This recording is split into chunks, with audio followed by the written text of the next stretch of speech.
Guys, najua wote tunapitia wakati mgumu sometime, tunapitia stress, tunapitia wakati ambao watu wametuudhi, wametukela, yani umekasilish, unajua ile, yani umekasilika, una hasira kali, lakini wengi wetu hatujui namna gani ya kuzihandle.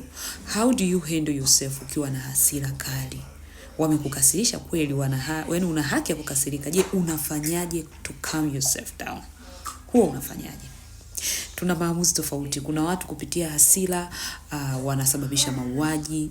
Kuna watu kupitia hasira wanasababisha mavurugano makali kabisa, hata kukosana kabisa na ndugu kwa sababu tu ya hasira. Yaani unajua kabisa hiki kitu angejipa muda huyu mtu, haya maamuzi aliyoyafanya sasa hivi asingeyafanya.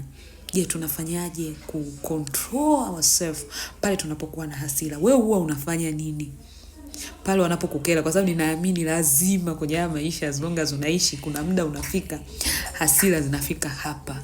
Wewe unafanyaje kujicontrol ili tuweze kumsaidia yule mwingine ambaye yeye hasira zinamsumbua, hasira zinasababisha amalize mahusiano mbalimbali, hasira zinasababisha afanye maamuzi ambayo baadaye anayajutia. Wewe huwa unafanyaje?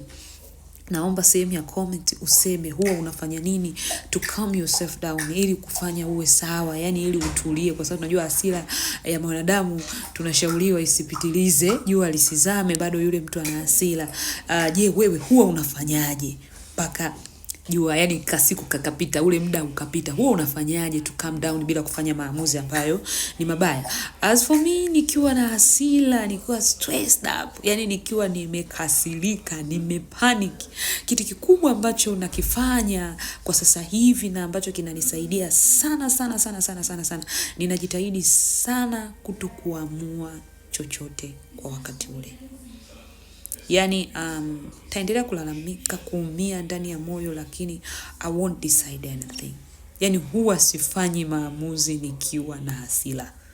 Ninaogopa, kwa sababu zamani nilikuwa nikifanya maamuzi nikiwa na hasira, maamuzi yale yalikuwaga sio sahihi. Yalikuwa yanakuwa sio sahihi na mwisho wa siku yananigeukia.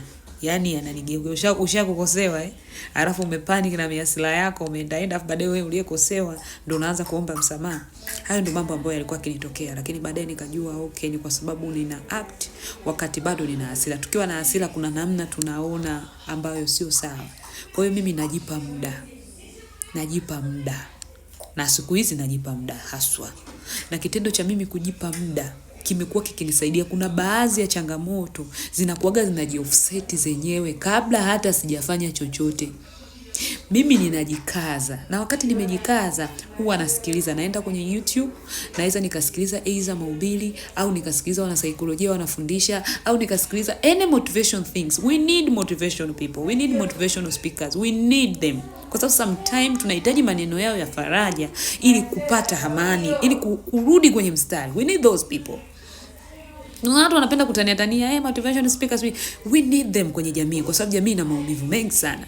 Jamii ina matukio mengi sana. Kwa hawa watu ni muhimu sana. Kwa mimi nitaingia YouTube kule, nitatafuta kama ni mtumishi, kama ni mwana saikolojia, kama ni sharing story, whatever, kitu kinachoendana na kitu ambacho napitia. Maybe na stress nyingi, nitaenda kusikiliza labda kitabu, wataelezea how to control yourself. Ninalala nikiwa nimeweka YouTube on, yule mtu akiongea nitakisikiliza mpaka usingizi utanichukua, ninalala kuna kucha.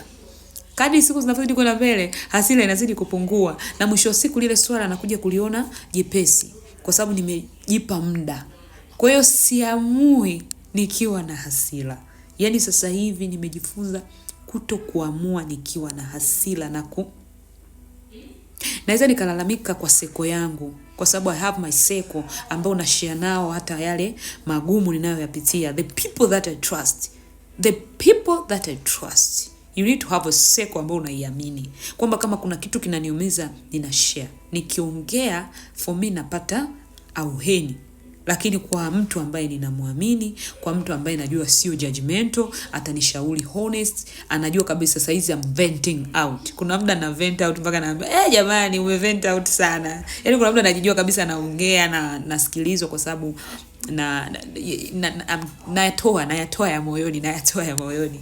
Kwa hiyo that's how mimi ninajicontrol nikiwa na hasira, kwa sababu nimeona sasa hivi tunasikia mambo ni mengi, yani hasira zimesababisha watu wafanye vitu vingi sana vya ajabu.